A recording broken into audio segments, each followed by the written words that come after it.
What if we told you one of Africa's so-called poorest nations just paid off its entire national debt without taking a single dime from the West? Sounds like fiction. Well, it isn't. Welcome to Africa Vibe News. Today, we bring you one of the most underreported, explosive financial revolutions on the continent. Burkina Faso is rewriting the rules of African sovereignty, and the world doesn't want you to know it. If one African country can fund its own development, pay off its debt, and reject Western financial chain, why can't others? Let us begin by dismantling one of the greatest myths ever told, that Africa needs the West to survive. This idea has been force-fed to the world through institutions like the IMF, the World Bank, and foreign aid programs that are anything but free. These programs come with tight strings that entangle policies, suppress growth, and foster dependency. For decades, many African nations have been portrayed as helpless recipients. Yet this image doesn't match the reality on the ground. Africa is rich in people, land, resources, and ideas. But the illusion of poverty serves a purpose. It keeps African countries indebted and easy to control. Aid becomes leverage, loans come with austerity demands. Leadership becomes beholden to donors instead of the people. But Burkina Faso said, no more. The landlocked country of Burkina Faso was once dismissed by the global elite. Known more for its security issues and coups than for economic progress, few predicted that this would be the country to shake the global order. But what they forgot is that Burkina Faso also has a deep legacy of revolutionary thought. The spirit of Thomas Sankara, the legendary Pan-Africanist who told Africa to reject Western aid, still lives on. Under President Ibrahim Traoré, the country took a bold step, a step most African countries wouldn't dare.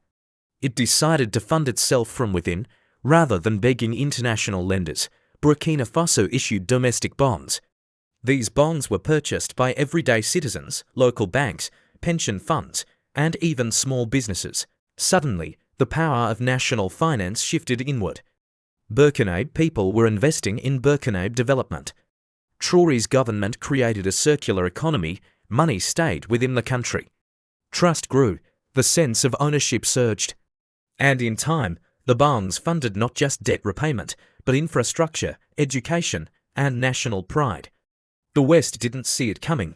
They never expected a country labeled poor to outmaneuver global financial institutions. So how did they convince the people to buy in? Simple, by building trust. Unlike corrupt regimes, Burkina Faso's new leadership showed transparency. They cut waste, they exposed embezzlers, they shared spending reports with the public. This was revolutionary, and the people responded with enthusiasm. Pensioners bought bonds, bankers offered services at lower rates. A forgotten country was turning into an economic laboratory for sovereignty. By operating with dignity and openness, Burkina Faso broke the myth that African governments cannot earn their people's trust. One key to Burkina Faso's independence was its gold. As one of Africa's top gold producers, the country used its mining revenue not to enrich elites but to back its bond system. Every coin mined became part of the country's fiscal foundation. This move brought security to the bond program. Investors local and regional now had confidence that their money was safe. Gold became a tool of liberation, not exploitation. For once, Africa was using its natural resources to fund its people, not foreign corporations.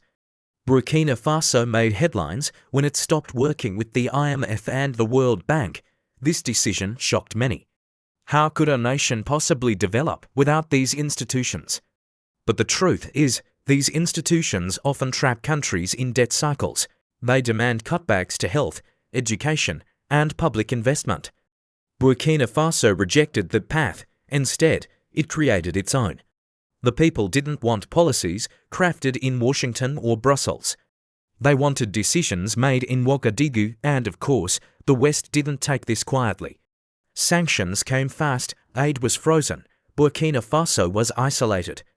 The international community hoped this would force the country back in line, but it didn't. Traoré doubled down. The people rallied, the West's power play failed.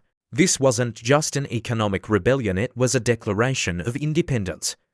Burkina Faso was making history. Local businesses played a massive role.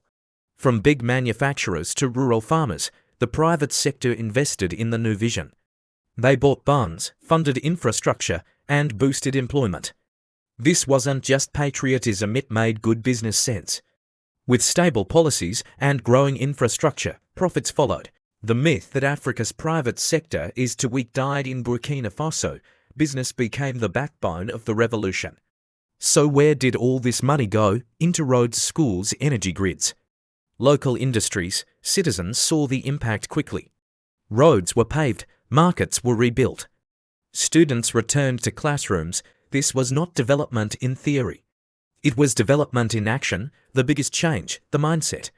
No longer did people see themselves as dependent. They saw themselves as builders, owners, stakeholders. Burkinabè culture embraced sovereignty, music, film, and art celebrated the movement.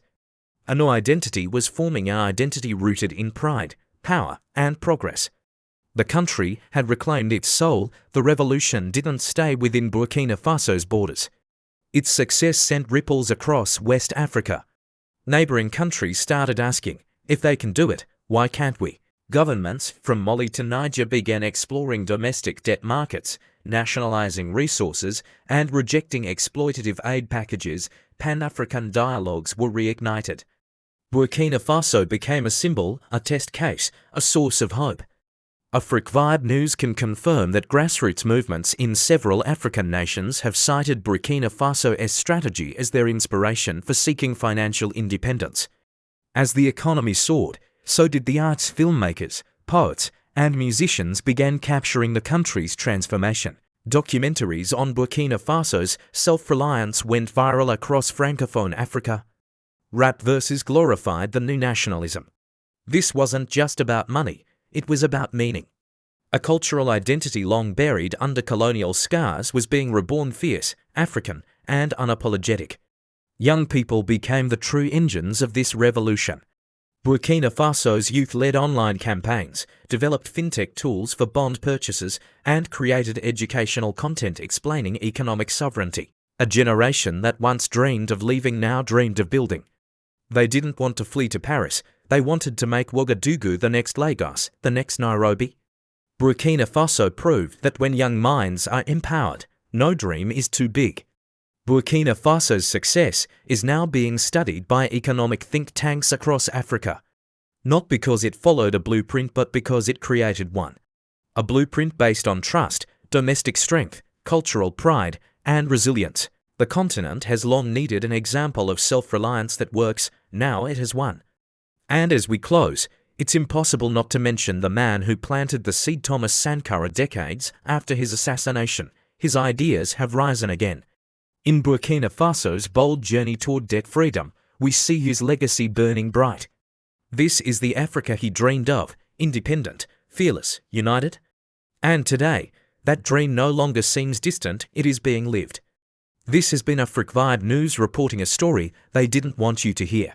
If Burkina Faso can do it, so can others. The time has come to reject dependency, reclaim dignity, and rewrite Africa's future from the inside out.